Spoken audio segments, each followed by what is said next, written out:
Keep yourself in the loop of everything football on the Golden State Media Concepts Football Podcast. The latest news on and off the field, be it college football, Big Ten, SEC, Big 12, Pac-12, ACC to the NFL. We've got you covered. Listen to the Golden State Media Concepts Football Podcast.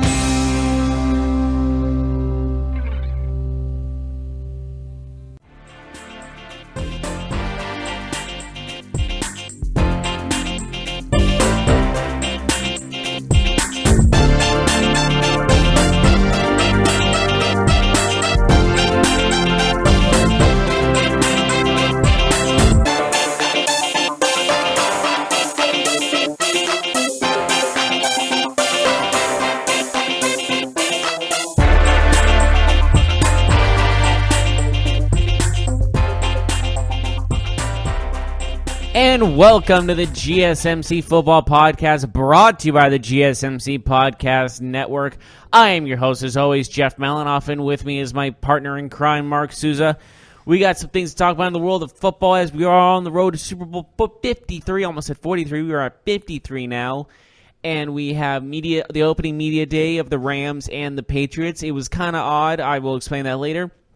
Also, we have Alex Smith and his future in 2019 and what does this mean for the Washington Redskins, as well as an extension for a veteran head coach and what does that mean for his team. And if anything else we need to talk about, we will talk about. But first things first, Media Day opening Monday with the Patriots and Rams.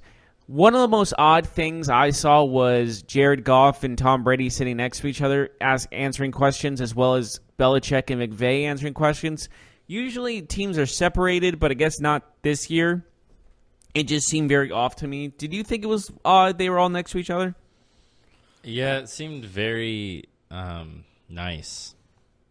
I didn't like that. You didn't like the niceness? Over the top nice. Like too much respect going around? Yeah, I want to see hatred, a little bit more. Animosity? These guys are about to play in a football game for the Super Bowl on Sunday. The most important football game of the year. I want to see them. Well, that and the Pro Bowl. Most important game for many of their lives. I mean, maybe not Tom Brady, but for most of the people involved in this, it's the biggest game that they've ever played in. Now, I would say like 50, 75% of them, I would say yes to that. Well, at least, yeah. I mean, at least everyone on the Rams, you know. Is there Keith Lee's been in a Super Bowl? Is that Brandon Cooks? Yeah, Brandon Cooks been in the Super Bowl, but yeah. This one I think 95%. I think this one's more important to him based on the fact that he's facing the team that traded him. Mm-hmm. So he said in an interview during the media day he's added fuel to the fire, quote unquote. And so what I take from that is he wants to beat them really badly. I think Keith Lee thinks the same way. Also, this is like Aaron Donald. Like there was only a few short years ago that in opening game against the 49ers, he threw his helmet down and got ejected, and it looked like he hated what he was going through. Remember that? Mm-hmm. And now he's playing in a Super Bowl with a very talented team. And as well as Ndamukong Suh, this is his first Super Bowl. And he's been on two teams before this. He obviously got drafted by the Lions, and then he went to the Dolphins. Now he's on a Super Bowl team in the Los Angeles Rams. Now the question remains just like, you're right, it did seem too relaxed, didn't it? Yeah, it just seemed. It is the first day. It is the first day. Give him a little bit. Give him some time. Yeah, I mean, I'm sure players will open up and, maybe lose a little bit of the graciousness as the week goes on. I think by Friday it'll be bad. Oh, I don't think they can do any. I don't believe Media Day last Friday. No. I meant just they'll be like Twitter or something will blow up by Friday, or just like they'll get pumped by Friday. I think they're still relaxed, like they're enjoying the week as following going to the Super Bowl. Mm-hmm. Yeah, we'll see what happens with that. But yeah, it was most interesting for me to see Bill Belichick in a suit where everybody else wasn't wearing a suit, and we're talking about a guy who's normally underdressed, but he was overdressed. I don't know if it's just him being Bill Belichick in terms of him kind of just being, rigid, I guess is the right word. Just him doing things his own way, him going against the grain, I guess you could say. I think the last time I saw him in a suit was him resigning as the Jets head coach in 2000.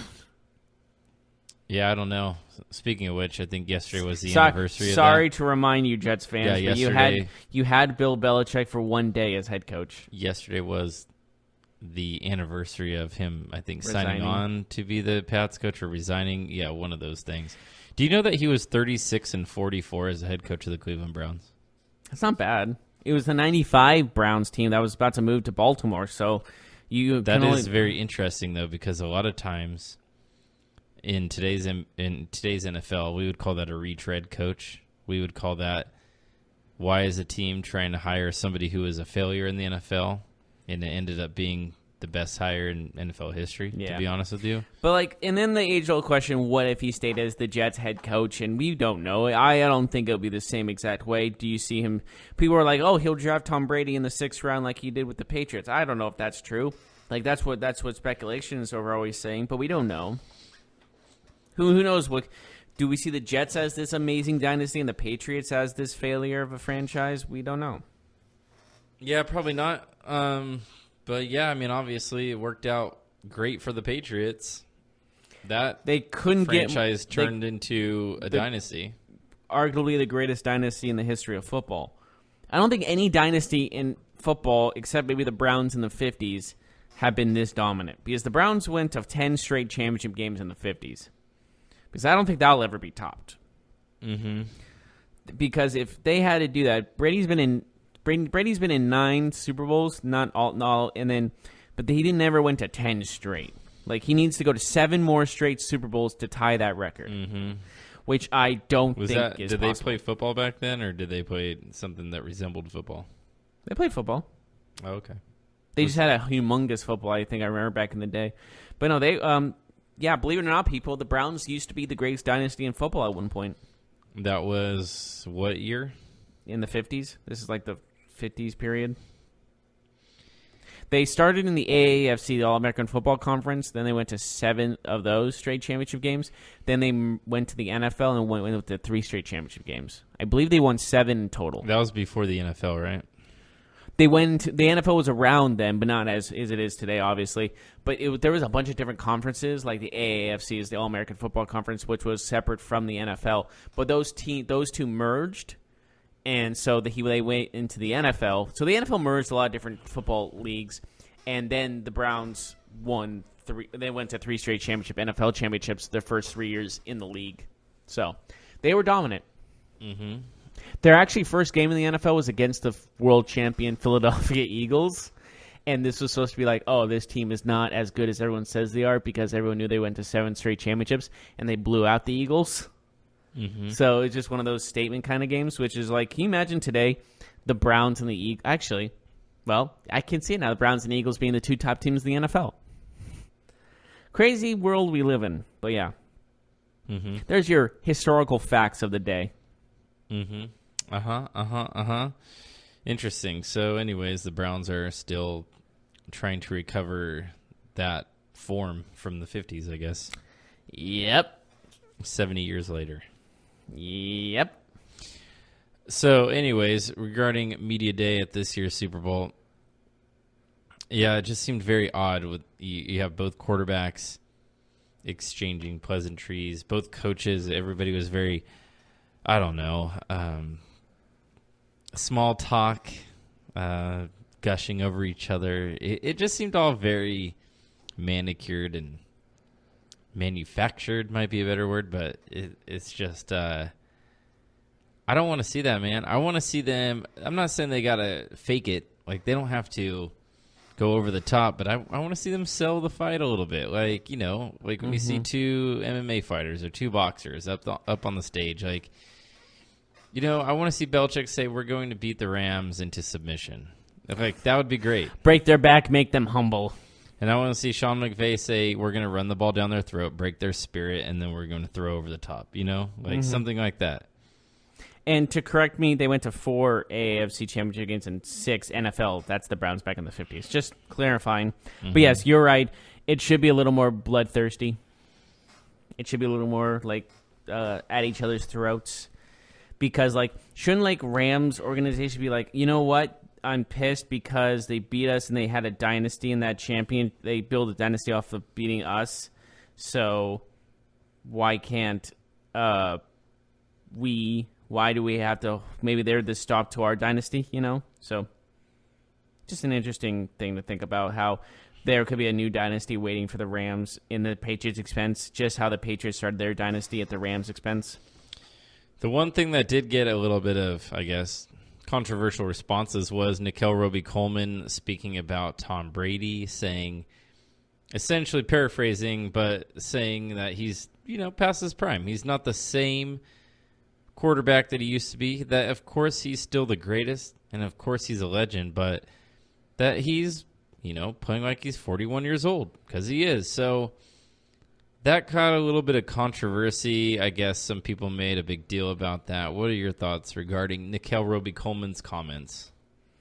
I think he's just trying to get under the skin of Brady, but he also kind of backed out on those comments. He was just like, you put words in my mouth type of thing, and I'm thinking Brady's still playing as he's great. He's still the greatest of all time type of thing. So he was kind of backing out on what he was saying, backpedaling a little bit. So I don't know what to think. But apparently on the local news during the media day, someone on Reddit took a picture of their TV, and it was a graphic that said Tom Brady, and below it said known cheater. Mm-hmm. Pittsburgh, right? I think so. Yep. But is that defamation? I mean, did he cheat? Did he get suspended? Yeah, true. But it's one of those things. Defamation means that you have to say something that's not true. Well, he hasn't openly admitted it. So what does it matter? If you murder somebody, you get convicted of murder, but you didn't admit to murder. Are you a murderer? True.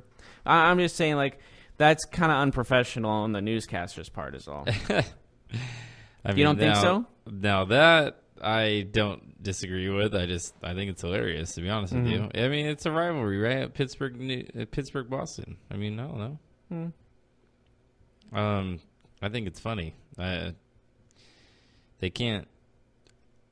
I mean, Tom Brady got suspended for cheating. That happened, right? Deflategate happened. He got 4 games? Was it 4 games? 3 games? I can't remember. That was when Garoppolo started the season for the Patriots a couple years ago. Oh yeah, but yeah, I wonder what he's doing now. What is Jimmy Garoppolo doing now? Making millions of dollars, where he was not at that time. Yeah, good for him. Yeah, his life has changed a little bit, I believe. But anyways, yeah, I think it's funny. It's all in good fun, right? Mm-hmm. What about Gronk? Sounds like he's considering. He is retiring. dodging retirement questions, though. That's important to talk about. He said that he'll be mulling over his options. So, yeah, but I think this is it. What do you think? Don't you think this is it too? Possibly. I do think he will retire. I think he was very close to retiring last season. If he got traded, it would have been a done deal, which would have been the worst trade in history. But, yeah, he can't go without Brady. But if he can't go himself, I think it's ready for him to call it. Mm-hmm. What year did he come into the NFL? I don't know. He's been in the league maybe 7-8 years. That seems like a short time for a tight end, huh? Because you've seen Tony Gonzalez and Shannon Sharp and all these other great tight ends. Antonio Gates still playing today, playing for well over 10 years. That's true. He's only 29. I don't know if any of them played like Gronk, though. So I get it. Gronk is just a very physical player. I mean, the amount of punishment his body has taken is pretty nuts. I feel like he's broken many bones. I know he tore his ACL. Especially his arm. His arm's taken a lot of brunt of his punishment. Mm-hmm. It's just one of those things where everybody reacts differently, and Gronkowski, he's just been involved in a lot of hits, a lot of punishment. So I think he's going to retire. I really do. And based on his play at 29, this year, that's pretty young. Based on his play this year, he looks like he's past his prime. He looks almost washed. It's a shame, really.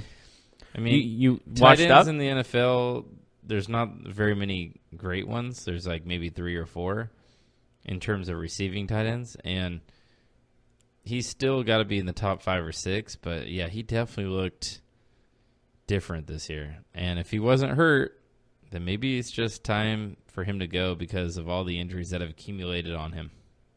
Mm-hmm. Okay. Yes. Do you see him? All right, let me ask you, is he a Hall of Famer? I think so. Mm-hmm. Yeah, I do too. He's been playing. He's been a great player. He's kind of slowed down. He's a transcendent player. He's definitely a difference maker. I mean, people will remember Gronk like for a long time. You know, he's a transcendent player, and he's a character as well, which attracts people.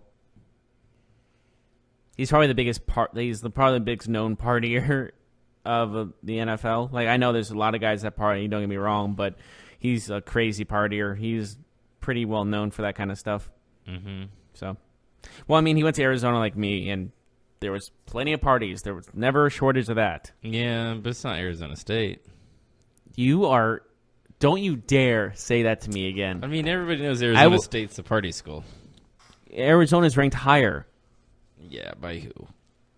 I don't know. I think it was by New York Times or something. I don't know. New York Times, man. That's hard-hitting journalism right there. It was one of those main magazines. I forget which one it was. Maybe it was The Onion. Who knows? I mean, Arizona State, I'm not saying Arizona's not a quote-unquote You're party just trying school. to get under my skin, so stop talking. No, I'm not. Arizona State's a party school. Like, I know it's it the is. biggest party school in the country. I'm not. It's bigger than Arizona, I'll tell you that. Why are you being such a jerk right now? Why is that being a jerk? Because I said your school isn't the biggest party school in the world. I never said that, but you had to bring up Arizona State, my rival. Like, why? Because I don't know. You said it was a Again, big party being school, a jerk. but I feel like your rival has you beat in that regard. Not that it's the biggest deal. I'm going to have to disagree completely on that one. That's fine. You can disagree all you want.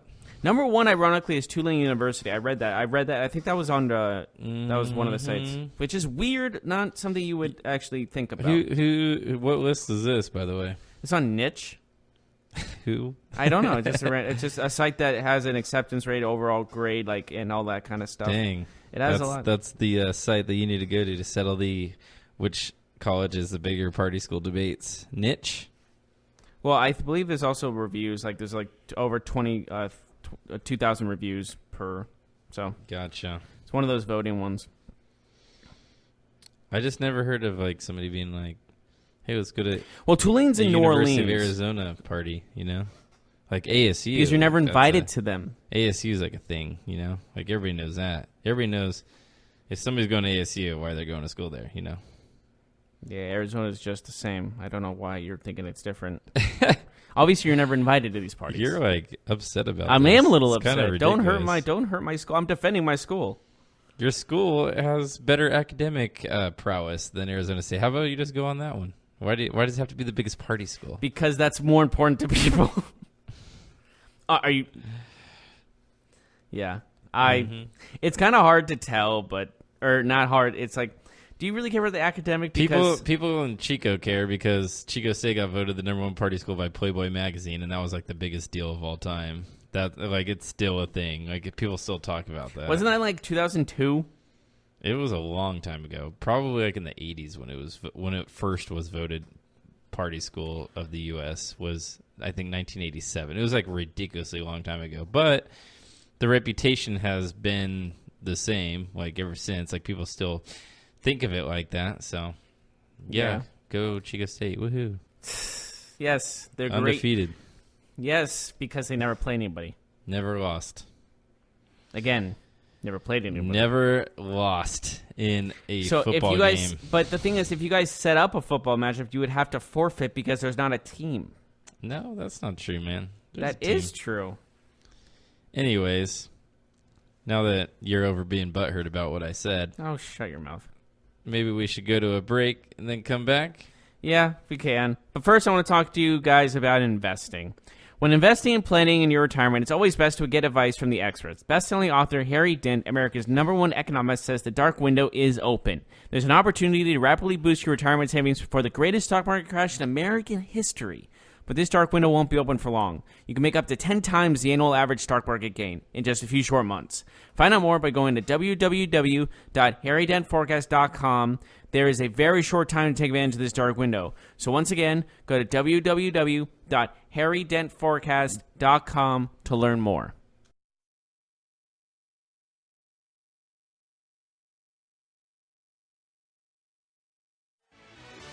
Are you looking for help for your fantasy football team? Check out the GSMC Fantasy Football Podcast. Get today's best advice on who to start, who to sit, even who you should draft. From sleeper picks to red-hot lineups, they got it all covered for you. That's gsmcpodcast.com/fantasy-football-podcast. We'll cover traditional leagues, dynasty, PPR, even IDP leagues. When you need fantasy help, there's just one show to hit up. Don't forget to like them on Facebook and follow them on Twitter. Visit gsmcpodcast.com for more info.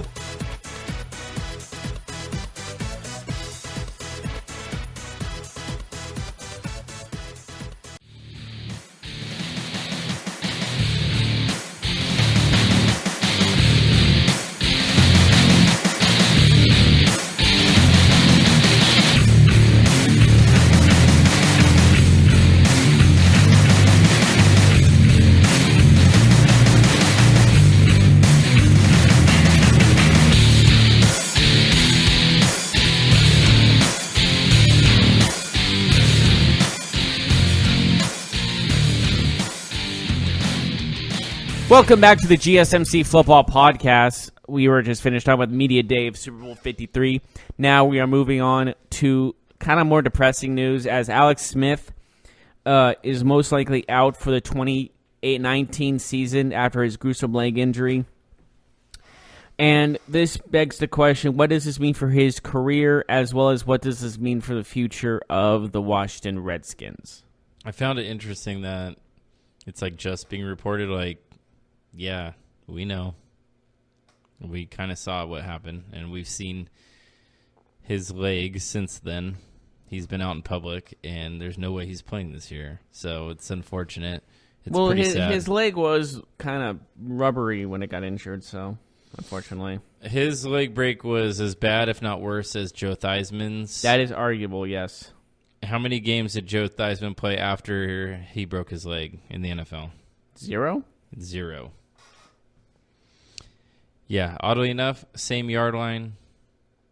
Pretty much too many coincidences when it goes to that. But I think most people are rooting for Alex Smith to recover. But I'm not going to lie, Jeff. I don't see him ever playing again. Yeah, it's kind of disappointing. He's 34 years old. He started off so well, too, with the Redskins, and it's just a shame we won't get to see if he will get over that hump and win a Super Bowl. It's going to take him at least 2 years to recover. At that time, he'll be almost 36. There was an image of him at the Washington Capitals game, if I'm not mistaken, and he was still in like he was in like the most severe cast and like still with what are those metal rods they have around? He had a rod sticking out of his legs like from 3 or 4 different places. Yeah, I mean, he had a whole contraption around his leg. There's no way the guy. Like, why do we need to worry about him walking again before we talk about him running again, before we talk about him playing football again? You know, there's a lot of steps need to be hit before we talk about will he play. So for the Redskins, they must proceed like Alex Smith will never be back. That's how they have to proceed. Now, if he comes back and they have a quarterback who's good and there's a controversy, great.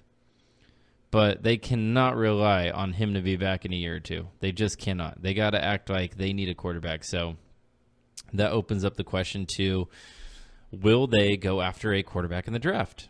I guess that is a burning question. Or will they sign a quarterback on the free agent market? Maybe Nick Foles is an option for him. That is the question I was going to ask you. Do you trade up and get a quarterback, one of the attractive quarterbacks in the draft, like a Kyler Murray or a Haskins, or do you go after like a Ryan Fitzpatrick or a Nick Foles in the free agent market? Because you kind of know what you're getting in the free agent market, but you don't know what you're going to get in the free agent or in the draft department. So, are you looking for that future franchise quarterback, or are you just looking for a quarterback right now until you find that franchise quarterback? There's no problem in doing both. Like, there's literally no problem in signing a guy like Nick Foles and drafting a quarterback in the first round. There really isn't. Do you trade up or no? Or do you think you get like a Daniel Jones type character? This will kind of be or Drew Lock. I'll sound Drew like Lock's a broken available. record when I talk about this, but it all depends how you feel about the player. I mean, I don't know how these teams feel about these quarterbacks. So when you say should they or do you, if they think that there's a franchise-changing quarterback and they won't be able to draft him because of how low they are, then they need to go trade up and go get him. That's just simple to me. Like, you got to do what you need to do to go get the guy that you believe in. If you don't believe in one of them strongly, then don't do it.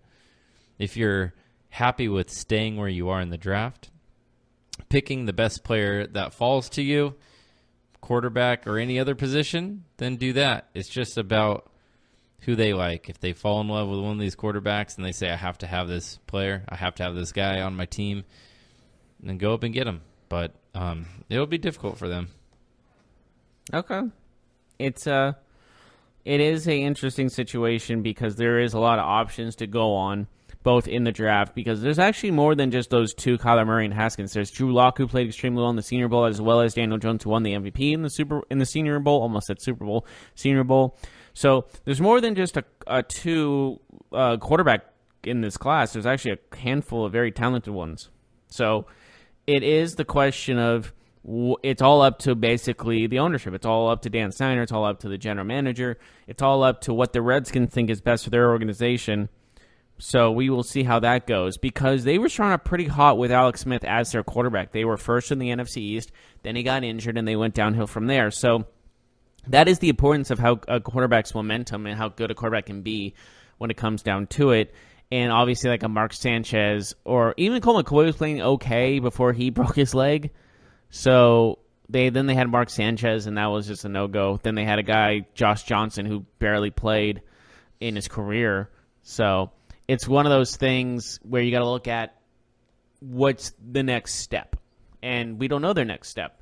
And I think if they don't sign a quarterback by draft time, they're going to be trading up and looking for one. And when I look at the draft order, I feel like the Redskins are the last team in the first round that needs a quarterback. I mean, if you look at the draft order, they pick 16th right now, or 15th, excuse me. The Panthers are behind them, the Browns, the Vikings, the Titans, the Steelers, the Seahawks, the Ravens, the Texans, the Raiders, the Eagles, the Colts, Raiders, Chargers, Chiefs, Packers. Like, none of those teams are going to jump ahead of them. But the problem is they have Jacksonville, that they're not ahead of New any York. of them. Yeah. So Miami. Do you trade for the number 5th pick? These are the teams ahead of them that could draft a quarterback. Miami, Cincinnati, Denver, Jacksonville, and the Giants. That's a lot of teams in front of them. So they would have to jump. So the 6th pick is the earliest pick for the quarterbacks, most likely. Well, the Raiders could pick one at number 4. We don't know how. We'll know going into the draft. We'll know if they have Derek Carr or not. If they have Derek Carr, then they don't take a quarterback. If they don't have Derek Carr, then they take a quarterback. Simple. We'll know going in. We won't know right now, but we'll know by April, 24th or whatever the draft day is. We'll know. Yeah.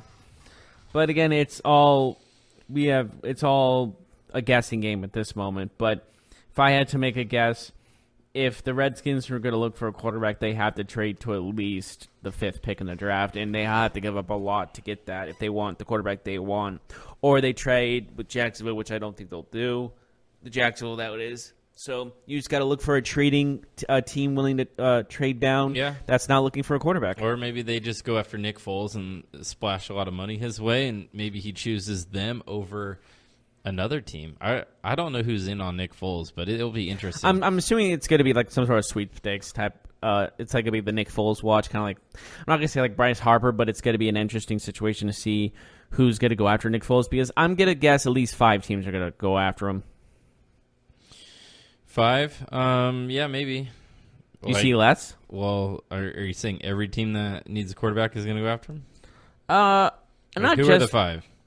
That's just an estimate. I'm also just looking at guys that really need a backup quarterback as well, not just for starting. Nick Foles is not going to be a backup quarterback, right? Oh, it depends on where he goes, because it depends on where the money goes. Yeah, but okay. But if 3 teams want you as a starting quarterback and are going to pay you starting quarterback money, then you're not going to go be a backup anywhere, right? I mean, the dude's going to make at least $20 million a year from now on. I think we can just kind of get that out of the way. Definitely think Jacksonville's going to offer him something. The Redskins are going to offer him something. I don't see the Giants offering him anything, but I do see like Miami. I see Jacksonville, like I said. Denver is interesting too because they can get out of the Case Keenum contract.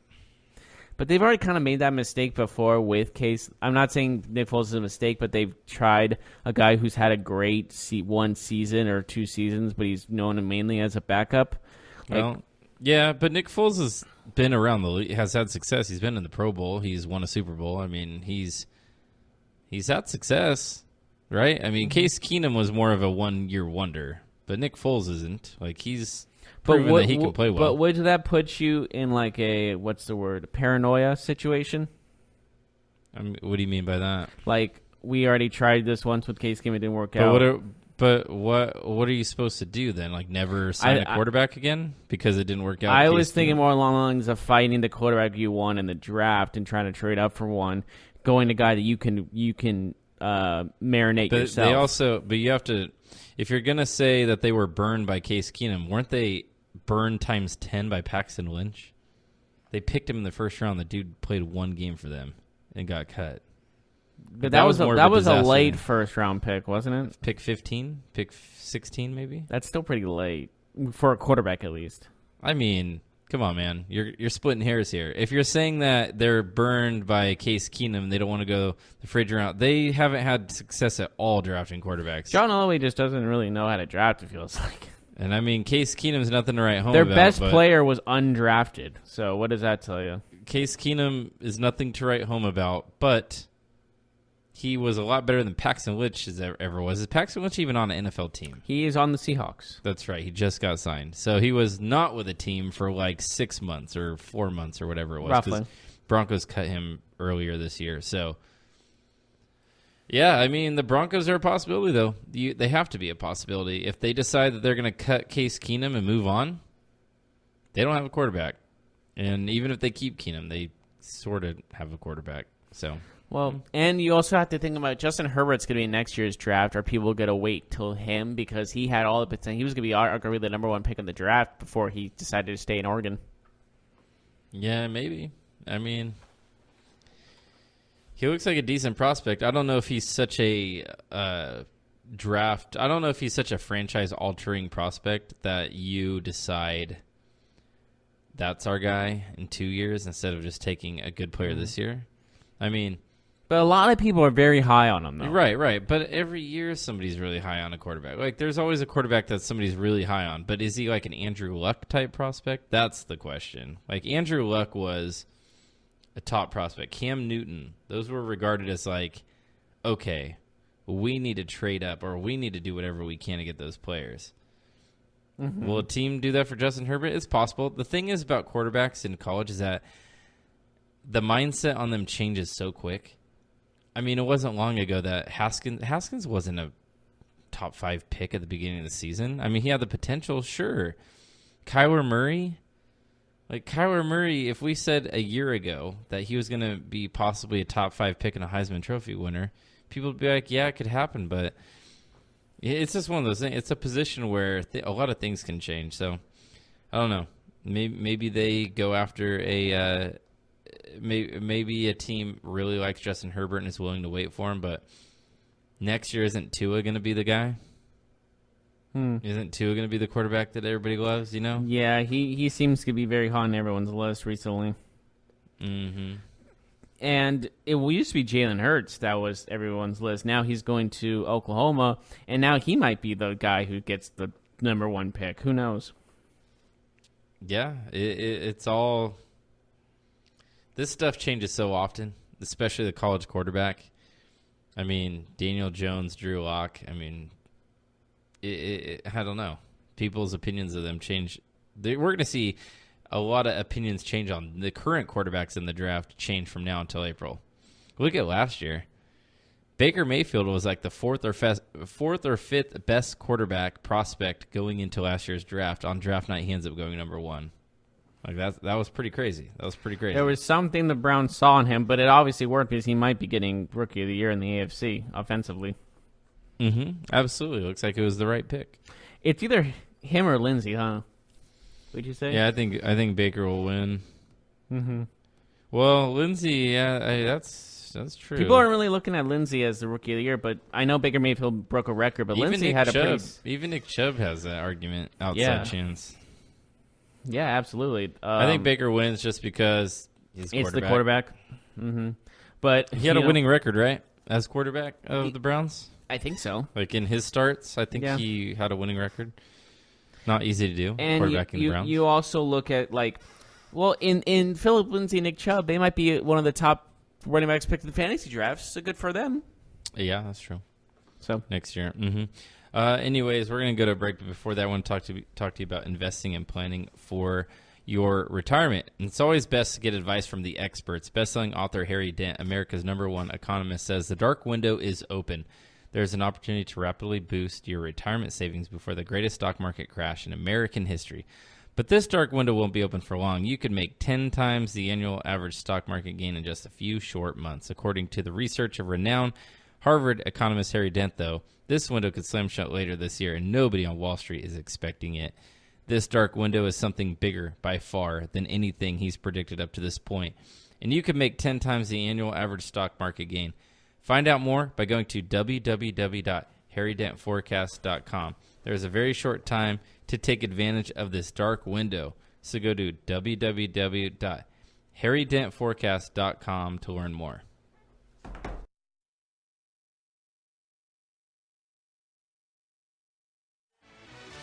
Check out the show that's built on the MMA. From the UFC to extreme cage fighting, they got the fights covered. Check out the GSMC MMA podcast. Get the latest news on past or upcoming fights. Join us as we talk to and about some of the biggest names in the MMA, past, present, and future. When it's the fight game, there's just one show to check out. GSMCpodcast.com/MMA-podcast. Don't forget to like them on Facebook and follow them on Twitter. Visit GSMCpodcast.com for more info.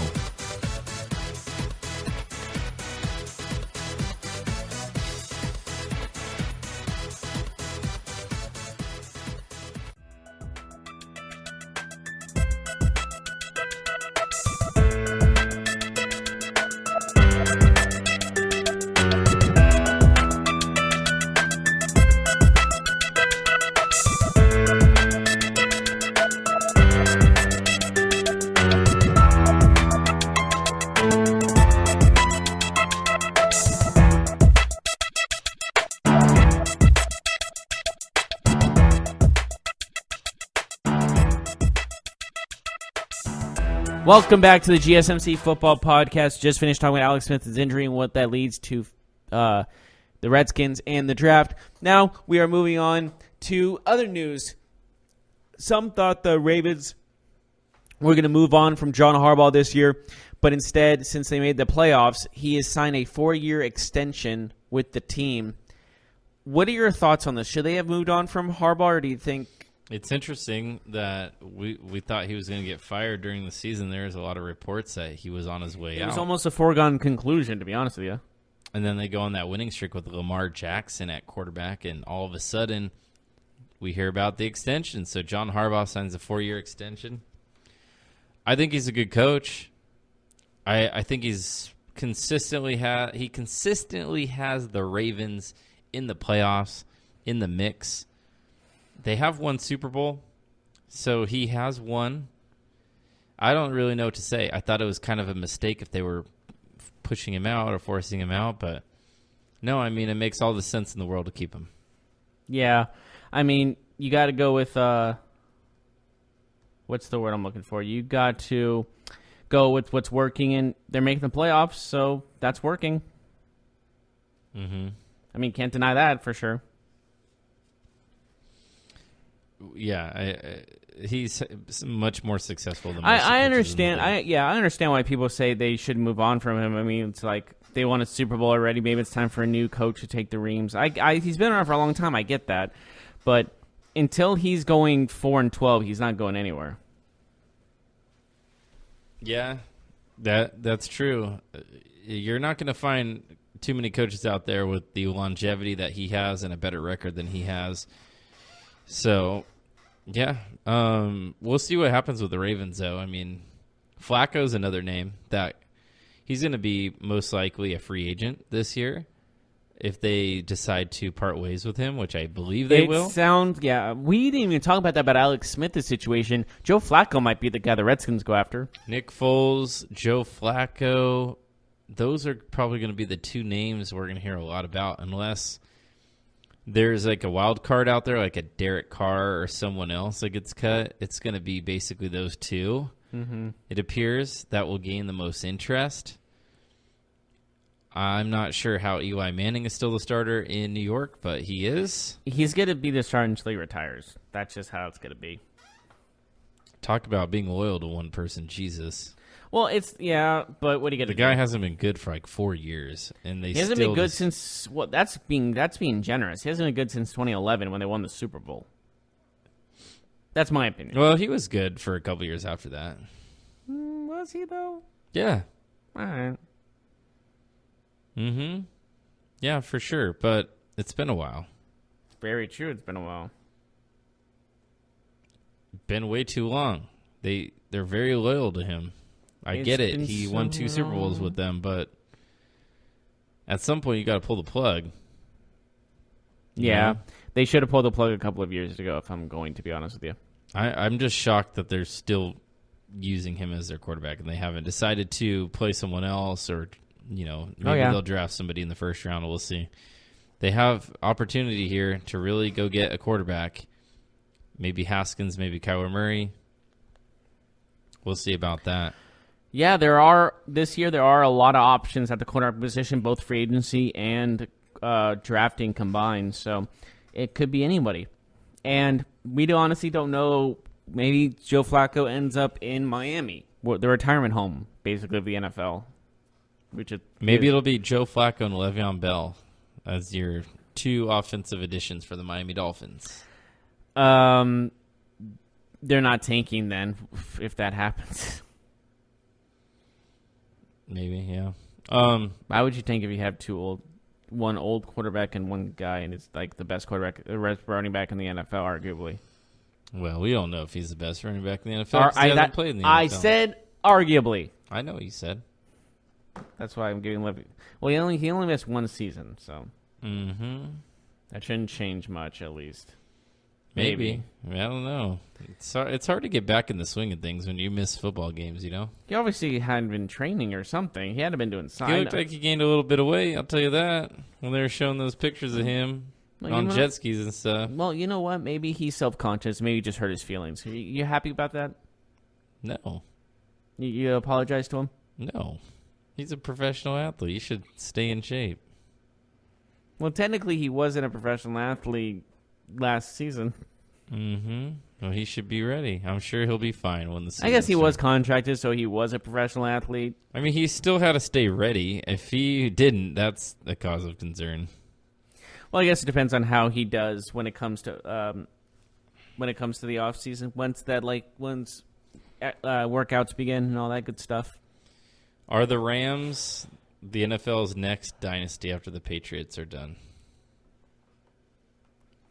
As of right now, I'm going to say no. Take a look across the league landscape here, and tell me which team looks most suited to have the next 5 to 7 year run where you can really see them challenging.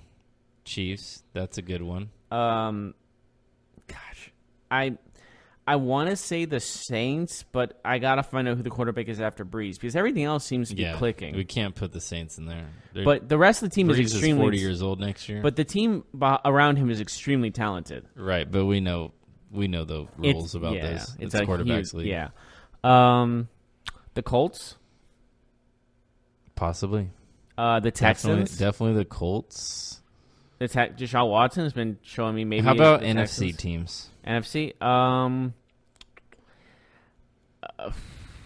That's a tough one. I mean, I know that they are taking a slight step back, but maybe the Eagles? Depends on how Carson Wentz does this season, this next upcoming season. If he gets back to MVP form like he was. Yeah, definitely. Who else was it? Like, who was in the playoffs this year? Like the Cowboys, maybe? Question mark. I'm going to put a big question mark on them. I'm going to say hard no on that one because I don't trust their quarterback or their head coach or their front office to make the right decisions every year. Okay. That's a fair assumption. Just because what have they won, like 2 playoff games in the last 25 years, and everything's still the same, it seems like. Yeah, very true. Just I'm looking at young quarterbacks mainly. Who else is a young quarterback in the NFC? I mean, I don't know if Jared Goff is the next great quarterback, but the team around him is great. The Rams with Sean McVay, who's 33 years old, they're already in the Super Bowl in his second year as head coach. They were in the playoffs his first year as head coach. They really have a chance. They really have a chance. I'm not taking anything away from them, but I feel like there's still competition around them that's very talented. Oh, yeah, sure. One of the main teams in the NFC, you were saying were the Eagles, and I agree with you on that. But there are teams that are coming out of obscurity that are not good now, but have potential to be great later. You would think that if the Vikings can figure it out. See, I was thinking about the Vikings, but since how disappointing Kirk Cousins has been, and the whole team has been in just general, I know he had a 30-touchdown season or something like that, but they expected a lot more from him, and the team just was very disappointing all season. So that's why I put that team in a big question mark, because the whole team looked not like they did last year at all, even though they were mostly the same team.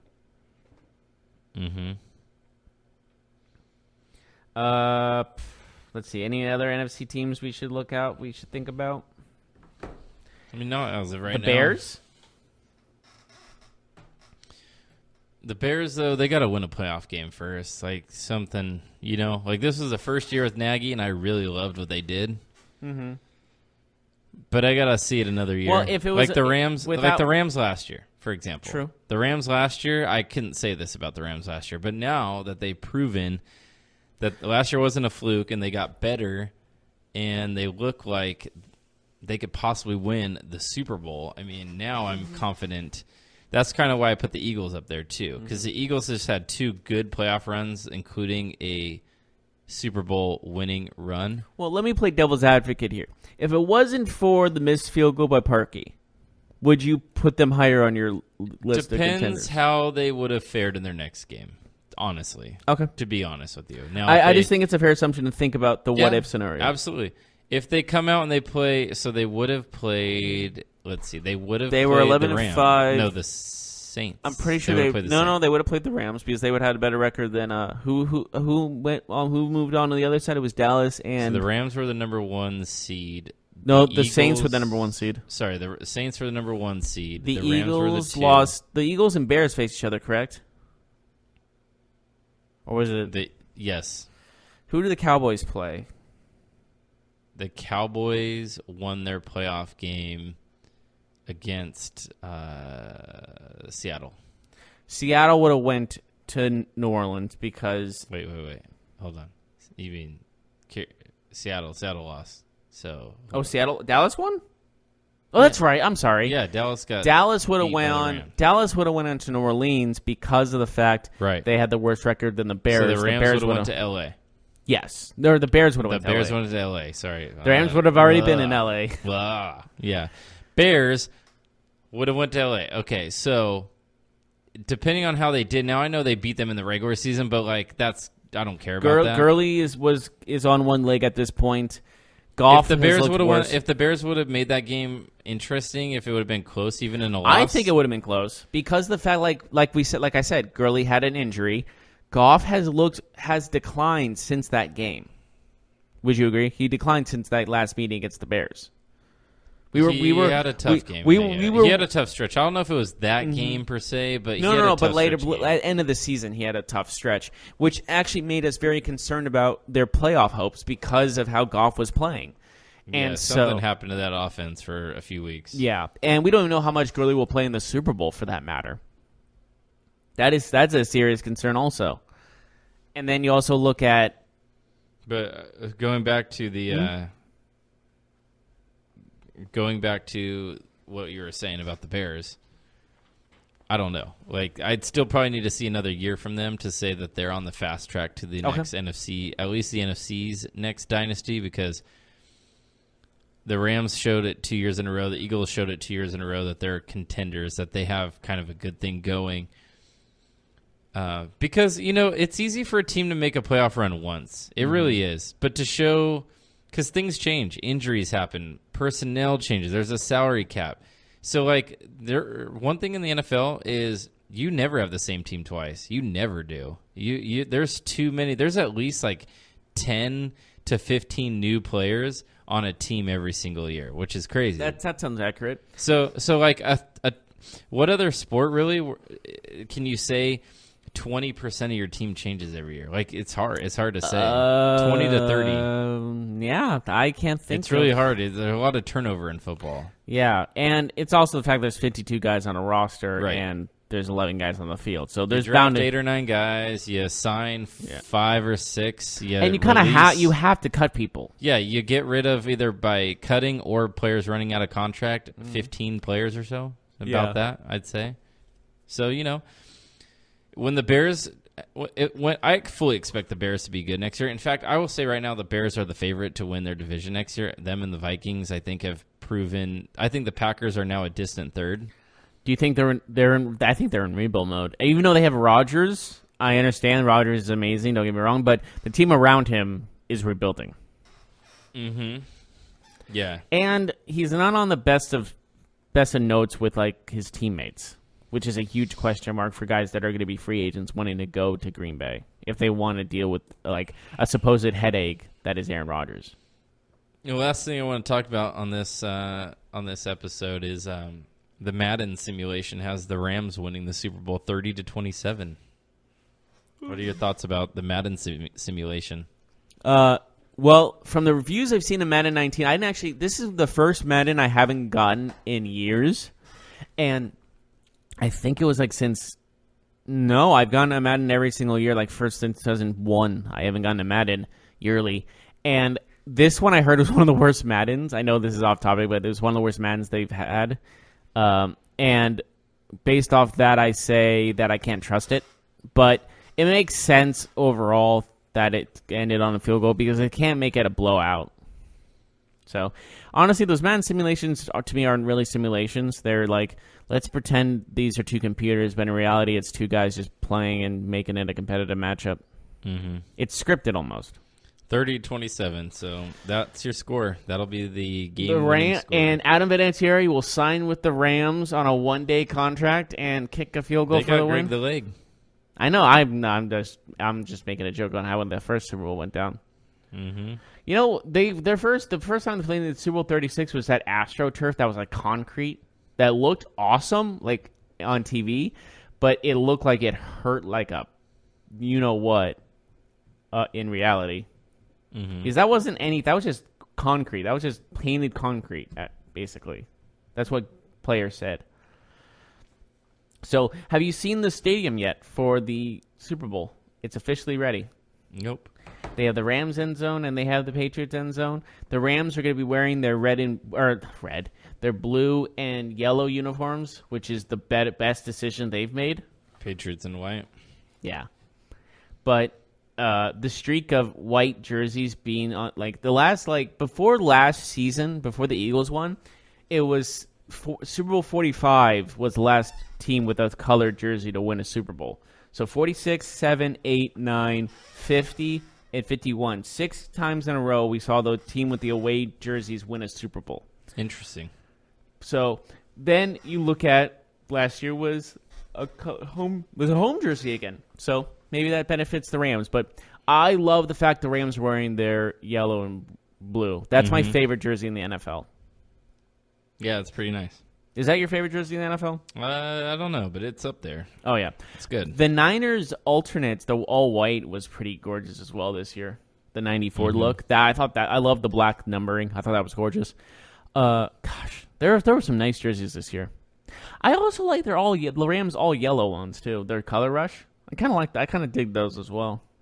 Mm-hmm. I think yellow is a different color than people like. It's not one of those original default colors people use. It's just a different color, Right. So I just dig it. Anyways, I think that should do it. Yep. Thank you so much for joining us, everybody. Thursday. Yes, today's Tuesday, so join us Thursday. We'll have more info about the Super Bowl and hopefully other things at the moment. But as always, I'm Jeff Malinoff. That's Mark Souza, and we will see you next time. You've been listening to the Golden State Media Concepts Football Podcast, part of the Golden State Media Concepts Podcast Network. You can find this show and others like it at www.gsmcpodcast.com. Download our podcast on iTunes, Stitcher, SoundCloud, and Google Play. Just type in GSMC to find all the shows from the Golden State Media Concepts Podcast Network, from movies to music, from sports to entertainment, and even weird news. You can also follow us on Twitter and on Facebook. Thank you, and we hope you have enjoyed today's program.